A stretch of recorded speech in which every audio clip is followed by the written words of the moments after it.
Hi, this is गुलाब। आज basic electronics का lecture number 13 है, जिसमें हम स्टडी करेंगे किर्चॉफ का करंट लॉ और वोल्टेज लॉ। पहले हम देखते हैं कि किर्चॉफ का करंट लॉ और वोल्टेज लॉ क्यों जरूरी पड़ा, व्हाई इट इज नीडेड। हमारे पास एक सर्किट दिया हुआ है, जिस सर्किट में 20 वोल्ट और 12 वोल्ट का दो बैटरी लगा हुआ है। इस प्रकार 20 वोल्ट का पॉजिटिव एक रेजिस्टेंस, इसका नेगेटिव दूसरा रेजिस्टेंस के साथ है, और बीच में एक रेजिस्टेंस, यानी कि 3 रेजिस्टेंस और 2 सोर्सेस दिया हुआ है। और पूछा जा रहा है कि फाइंड करंट ऑफ इस रेजिस्टेंस। हर एक रेजिस्टेंस के थ्रू हमें करंट निकालना है। अच्छा, तो इसमें अगर हमारे पास यहाँ पर कोई सोर्सेस नहीं होता, 12 वोल्ट नहीं होता और ये सिंगल रेजिस्टेंस, इस प्रकार सर्किट को हमने ऑलरेडी एनालिसिस किया है। ठीक है, इसमें हम कैसे निकालते हैं?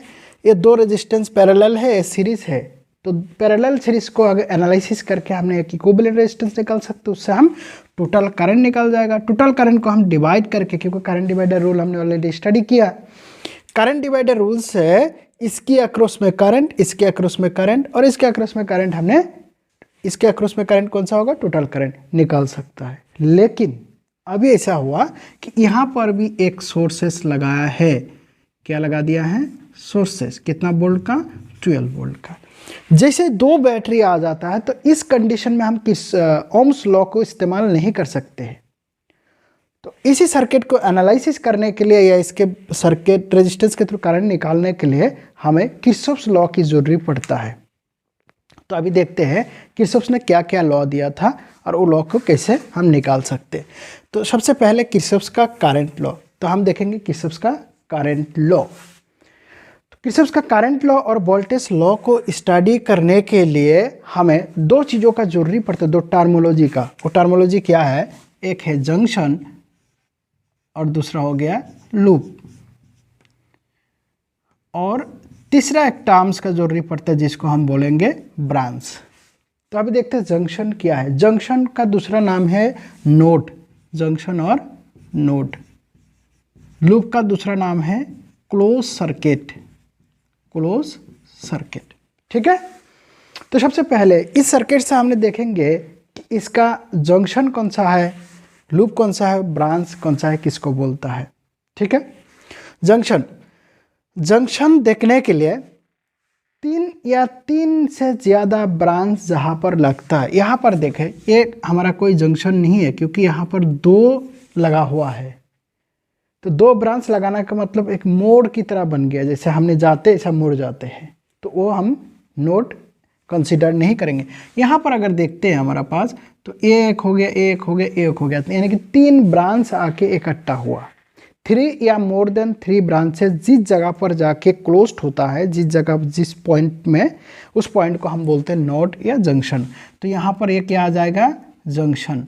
ये भी जंक्शन नहीं है, यहाँ पर ये भी जंक्शन नहीं है, यहाँ पर आके फिर जंक्शन हमें मिल गया, क्योंकि यहाँ पर 3, 1 ब्रांच, 2 ब्रांच, 3 ब्रांच इकट्ठा हुआ, तो उसको हम बोलेंगे जंक्शन। तो इस सर्किट में कितना जंक्शन है? 2 जंक्शन। अभी हम देखते हैं लूप किसको बोलते हैं या क्लोज सर्किट किसको बोलता है। लूप उसको बोलते हैं अगर मैं इस जगह से स्टार्ट करके घूम के सेम प्लेसेस में आ जाऊँ जहाँ पर सर्किट में कोई ब्रेक नहीं है। अगर यहाँ पर ब्रेक हो जाता तो उसको हम क्लोज सर्किट या लूप नहीं मानेंगे। तो ऐसा कंडीशन में हम इसको क्या मान सकते हैं? लूप। करेक्ट हो गया। तो इस सर्किट में कितना लूप है? यहाँ से ये ए, अगर इसका मैं नाम दे देता हूँ A B C D, इस कॉर्नर में E और F, तो इस सर्किट के अगर पूछा जाता है कितना टोटल लूप है, तो हम कैसे कैसे लूप निकाल सकते हैं? A B C D A loop number 1 हो गया, B E F C B जहाँ से स्टार्ट किया वहीं पर आके हमको स्टॉप करना है, तभी जाके उसको हम लूप मानेंगे। 2 लूप हो गया। तीसरा लूप हम देखो A B E F D A, यानी कि बीच वाला को मैंने छोड़ के ये भी एक लूप है, यानी कि इस सर्किट में टोटल लूप कितना है? 3 लूप है। तो लूप का एनालिसिस इस प्रकार किया जाता है। तो हमें लूप समझ में आ गया। ओके, तो अभी हम देखेंगे ब्रांच। ब्रांच किसको बोलते हैं? जैसे ब्रांच की बात करते हैं तो branch related to junction, node, और दो नोड के बीच में जाने वाला जो रास्ता है उसको हम ब्रांच बोलते हैं। तो हमारे पास नोड बी एक नोड है, सी एक नोड है, नोड और जंक्शन दोनों सेम है। तो बी और सी में आने वाला जितना भी रास्ता है उसको हम ब्रांच बोलेंगे। यानी कैसे कैसे आ सकता हो, ये। तो हमारे पास कितना ब्रांच है, 3। इस सर्किट में जितना ब्रांच होता है उतना हमारे पास करंट होता है। मोस्ट इंपॉर्टेंट, जितना ब्रांच उतना current. Number of branch, number of current, ठीक है, equal same number of current होगा। आगे हम सर्किट देखेंगे और एनालिसिस होगा। तो ये चारों टर्मोलॉजी हमें स्टडी हो गया, तीनों टर्मोलॉजी स्टडी हो गया, हमने पता कर लिया। तो अगर मैं पूछूं कौन सा नोड है तो तुरंत बताना बी और सी, ठीक है। ब्रांचेस कितना है, 3। बी और सी को कनेक्टिंग करने के लिए 3 रास्ता है, क्लियर। लूप कितना है, लूप भी 3 है। कैसे, ए वाला एक लूप है, ए वाला एक लूप है और बड़ा सा एक लूप है, ठीक है। ये हम जैसे एनालिसिस करेंगे किरचॉफ का करंट लॉ और वोल्टेज लॉ, इसको जब निकालेंगे तो और बेटर अंडरस्टैंडिंग होगा, ठीक है। तो अभी देखते हैं Kirchhoff current law. Kirchhoff current law की कोई वो नाम है, किरचॉफ करंट लॉ को बोलता है, एक नंबर किरचॉफ करंट लॉ बोलता है, जंक्शन लॉ भी बोला जाता है, या फास्ट लॉ भी बोलता है, किरचॉफ फास्ट लॉ, पहला लॉ, ठीक है। तो किरचॉफ का करंट लॉ अप्लाई होता है जंक्शन के ऊपर, यानी कि रिलेटेड टू द जंक्शन। तो हमारे पास यहाँ पर कितना जंक्शन है, 2 जंक्शन है। ये दोनों जंक्शन में हम किरचॉफ का करंट लॉ अप्लाई कर सकता है। किरचॉफ का फास्ट लॉ या करंट लॉ के मुताबिक किसी भी जंक्शन में at any junction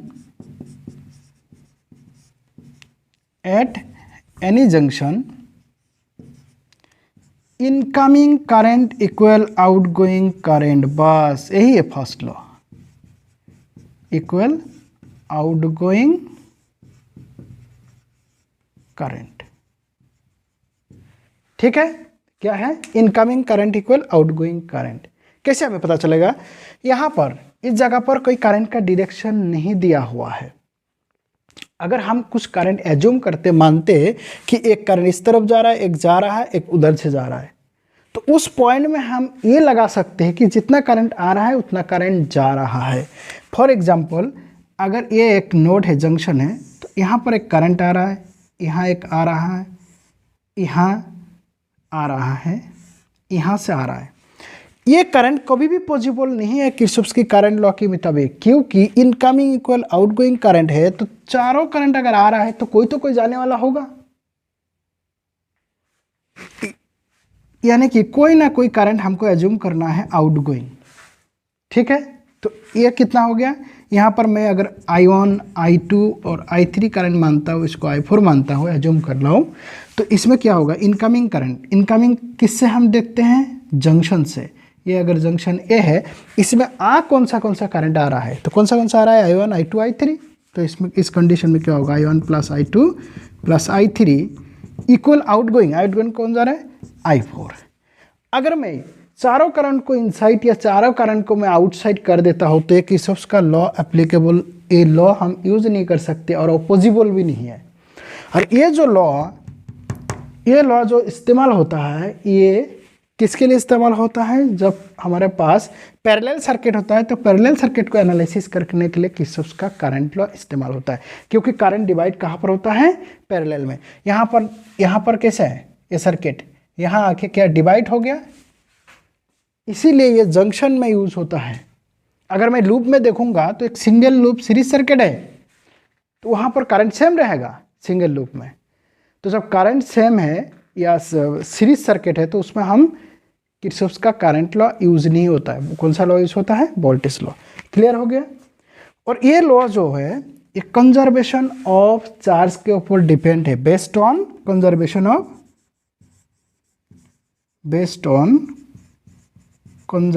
of charge. क्योंकि कंजर्वेशन ऑफ चार्ज की लॉ ऐसा है, यूनिवर्स के अंदर जितना भी पॉजिटिव चार्ज है उतना ही नेगेटिव चार्ज है। Net charge equal 0। यहाँ पर भी ऐसे ही हुआ, जितना हमने चार्ज, करंट क्या है, करंट इक्वल Q/T है, rate of flow of charge मतलब जितना चार्ज हमारा इस पॉइंट में आ रहा है उतना ही चार्ज निकल जा रहा है। तो नेट चार्ज यहाँ पर 0, नेट करंट 0। इसका दूसरा तरीका से हम इस प्रकार लिख सकते हैं I1 plus I2 plus I3 minus I4 equal 0, यानी कि इसको समेशन के फॉर्म में समेशन ऑफ करंट इक्वल 0। कहाँ पर? एट जंक्शन, यानी कि जंक्शन में नेट करंट इक्वल 0। इसको दूसरा तरीके से बोलता है the algebraic sum of current meeting at A point.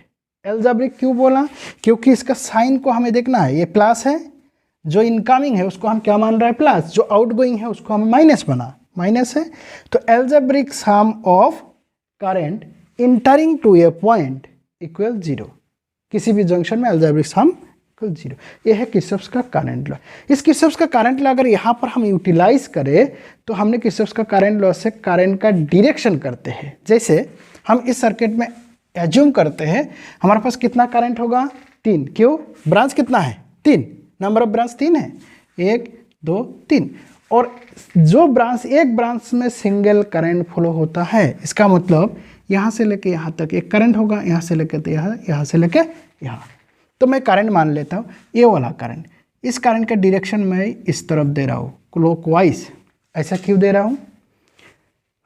Current ज़्यादातर कहाँ से फ्लो होता है? पॉजिटिव से नेगेटिव की तरफ, यानी कि बैटरी के पॉजिटिव से शुरू हो जाएगा और बैटरी के नेगेटिव में इंटर हो जाएगा।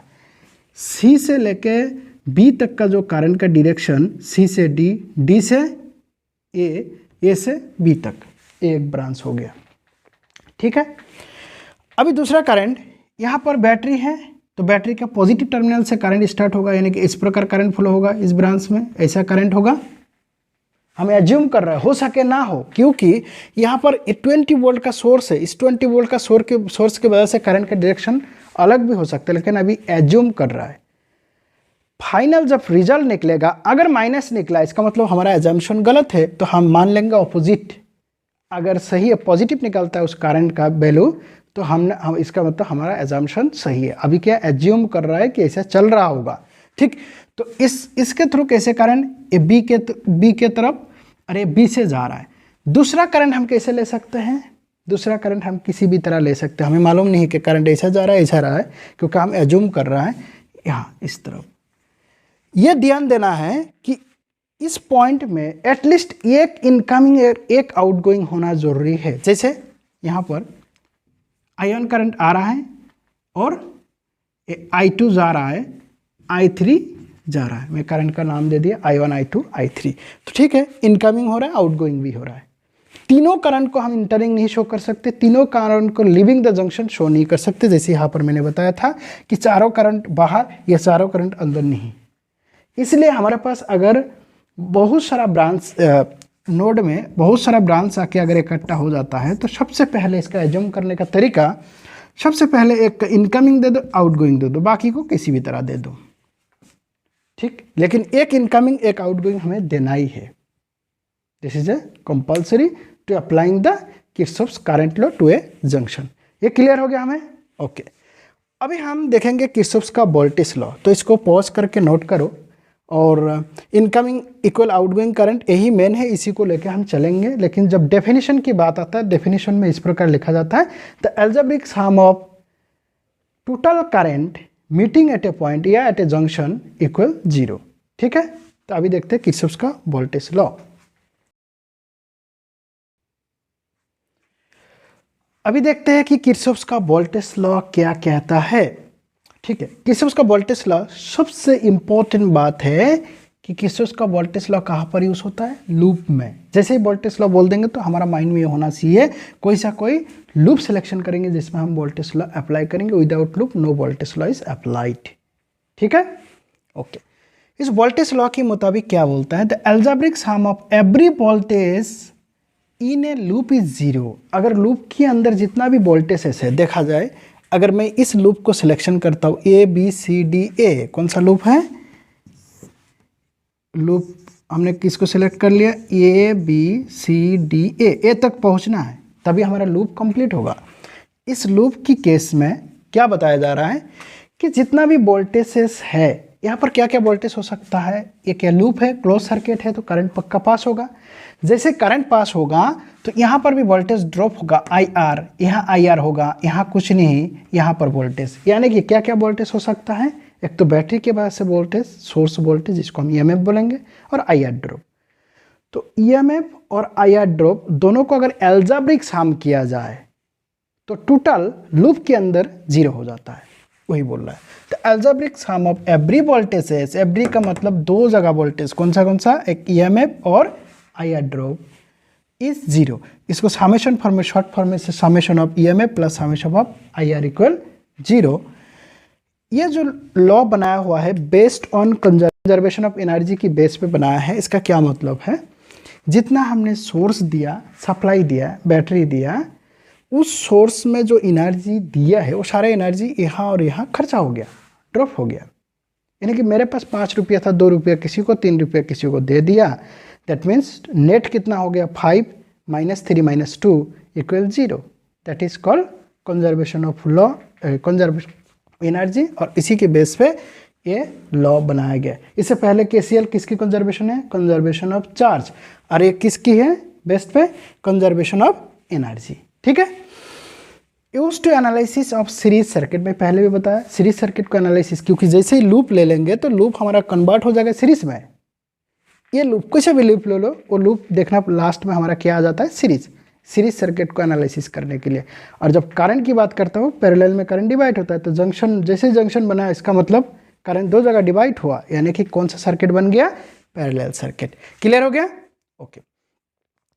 अभी इस ABCD के अंदर जैसे अलजेब्रिक सम बोला, तो अलजेब्रिक सम इसका मतलब डायरेक्शन हमें कंसीडर करना है। इससे पहले भी करंट के केस में हमने कैसे डायरेक्शन किया था, जो करंट इंटर हो रहा था वो पॉजिटिव, जो बाहर जा रहा था वो नेगेटिव। तो अभी ऐसा केस में क्या करेंगे, सबसे most important part to analysis case of voltage law, sign convention. तो हमारे पास दो इस है, क्या क्या है, एक तो EMF है और एक रेजिस्टेंस करंट है। तो हम पहले देखते हैं EMF का करंट डायरेक्शन कैसे होगा। करंट डायरेक्शन डिपेंड करता है लूप किस प्रकार ले रहे हो। हमने लूप कैसे सेलेक्ट किया, क्लॉकवाइज, ऐसा A से B से। अगर इसमें लूप क्लॉकवाइज ले रहा हूँ तो दूसरा लूप या तीसरा लूप, जितना लूप लेना है सारे लूप क्लॉकवाइज। अगर इस लूप को मैं एंटी क्लॉकवाइज लेता, यानी कि ADCBA, तो दूसरा लूप भी मुझे एंटी क्लॉकवाइज ही लेना है, पहला नियम। ठीक, तो मैंने कैसे ले लिया, ABCDA। उसके बाद मैं ऐसा घूमता रहूँगा, उसका नाम दे रहा हूँ मेरा मोशन। यानी कि मेरा मोशन कैसा है, A से B से C से D से A। क्लियर हो गया, मोशन को याद रखना और करंट का डायरेक्शन को। तो हमने अभी तक करंट का ऑलरेडी डायरेक्शन दे दिया, करंट का असाइन कर दिया। करंट का डायरेक्शन असाइन किसके हिसाब से किया, किरचॉफ का करंट लॉ। करंट लॉ क्या दिया, करंट का नाम और करंट का डायरेक्शन। अभी किरचॉफ का वोल्टेज लॉ अप्लाई करेंगे वोल्टेज का डायरेक्शन का असाइन करने के लिए। तो सबसे पहले मैंने देखूंगा EMF का, किसका देखूंगा, EMF का। EMF का जो साइन कन्वेंशन है, बैटरी का साइन कन्वेंशन, अगर मैं लूप में जाते जाते नेगेटिव टर्मिनल पहले आ जाता है तो इसका वैल्यू आ जाएगा प्लस EMF। क्लियर हो गया, बस इसका ऑपोजिट, अगर पॉजिटिव आ जाएगा तो माइनस, तो पॉजिटिव अगर आ गया तो माइनस। ठीक, दूसरा हमारा पास क्या आता है, रेजिस्टेंस। तो मैं रेजिस्टेंस को कंसीडर नहीं करूंगा, करंट का डायरेक्शन को। अगर लूप में मैं चल रहा हूं, ये मेरा मोशन है, A से B तक मैं चल रहा हूं, अगर मेरा मोशन और करंट का डायरेक्शन, मेरा मोशन और करंट का डायरेक्शन सेम है तो -IR है, -IR, और ऑपोजिट है +IR। इसको याद करने के लिए तरीका, मेरा मोशन मतलब मैं जा रहा हूँ, करंट जा रहा है, दोनों अगर एक साथ जाएंगे, कोई ना कोई होटल में जाएंगे तो कुछ खर्चा होगा, एक्सपेंस होगा, जस्ट फॉर रिमेंबर, तो हमारा माइनस आ जाएंगे। और ऑपोजिट उल्टा होगा, यानी कि अगर मेरा मोशन इस तरफ है और करंट ऑपोजिट डायरेक्शन में चल रहा है तो ऐसा कंडीशन में क्या होगा, +IR। क्लियर है? तो माइनस आई आर और प्लस आई आर। तो ये साइन कन्वेंशन को इस्तेमाल करते हुए इस सर्किट का हम एनालिसिस करेंगे और करंट निकालेंगे। हमारे पास इस सर्किट में क्या निकालने बोला? करंट निकालने के लिए बोला 3 रेजिस्टेंस के थ्रू। हमारे पास कितना करंट है? I1, I2 और I3, 3 करंट है, 3 वेरिएबल्स है। तो 3 वेरिएबल्स इसका मतलब 3 लीनियर इक्वेशन हमें चाहिए इसको सॉल्व करने के लिए। तो सबसे पहले हमने किरचॉफ्स का करंट लॉ लगाएंगे जंक्शन में। तो जंक्शन में अगर किरचॉफ्स का करंट लॉ यूज करता हूं तो जंक्शन में क्या होगा? अगर अप्लाई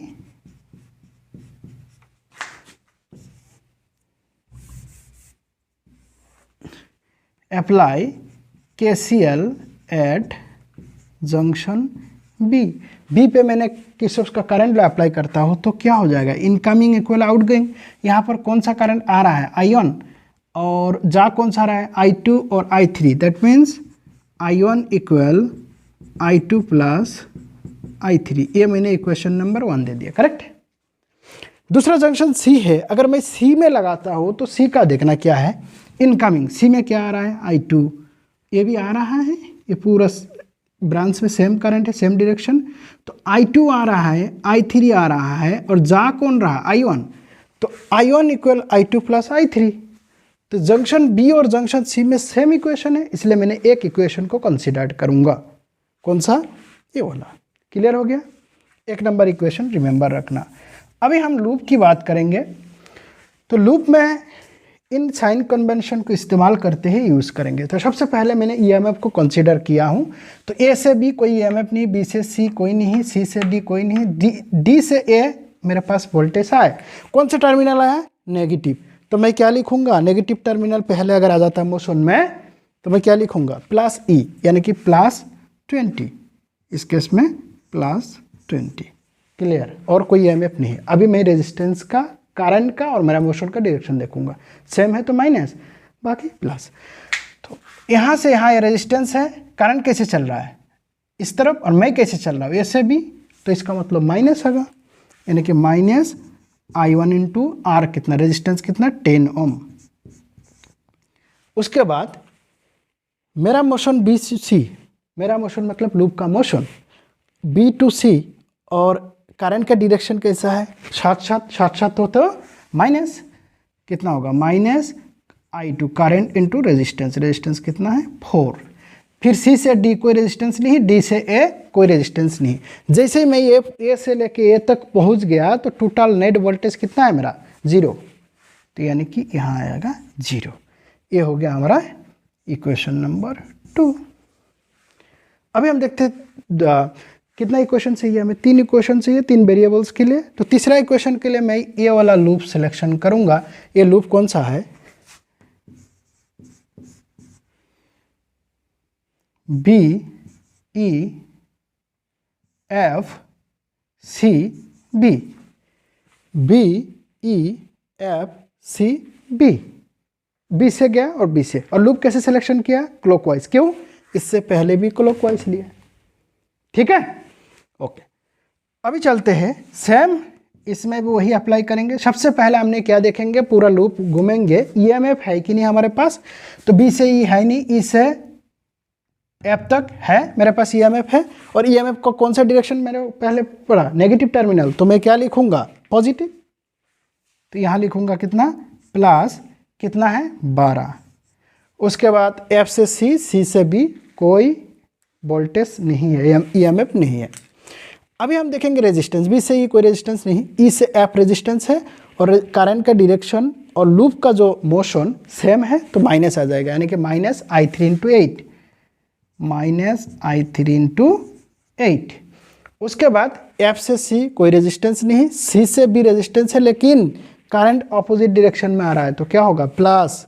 करंट ऑपोजिट डायरेक्शन में, मैं इस तरफ जा रहा हूँ, करंट मेरा ऑपोजिट से आ रहा है, इस प्रकार। तो इस केस में होगा प्लस, करंट कितना? I2, और रेजिस्टेंस कितना? 4। I2 into 4 equal 0। ये हो गया हमारा 3 इक्वेशन। इस तीनों इक्वेशन को जैसे सॉल्व करेंगे तो हमारे पास क्या वैल्यू आ जाएगा? I1, I2, I3। ठीक है, तो एल्जेब्रिक इक्वेशन है, बहुत आसानी से हम इसको सॉल्व कर सकते हैं। ठीक है, पॉज करके नोट डाउन करो, क्योंकि इसको सॉल्व करने के लिए हमने कहाँ चलेंगे, ऊपर, नीचे जगह नहीं है।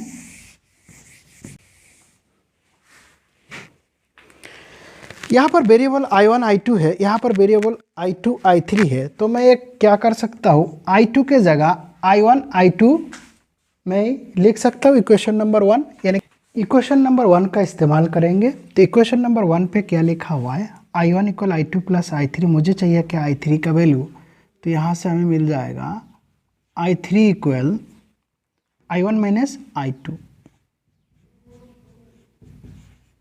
तो ये मेरा इक्वेशन हो गया कौन सा।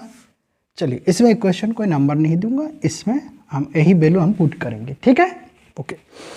अभी हम इक्वेशन नंबर 2 और इक्वेशन नंबर 3 को एनालिसिस करके मेरा क्या एम रहेगा, I1 और I2 का वैल्यू निकालना है। I3 को हम रिप्लेस करेंगे अभी। तो इक्वेशन नंबर 3 को हम रीराइट करते हैं।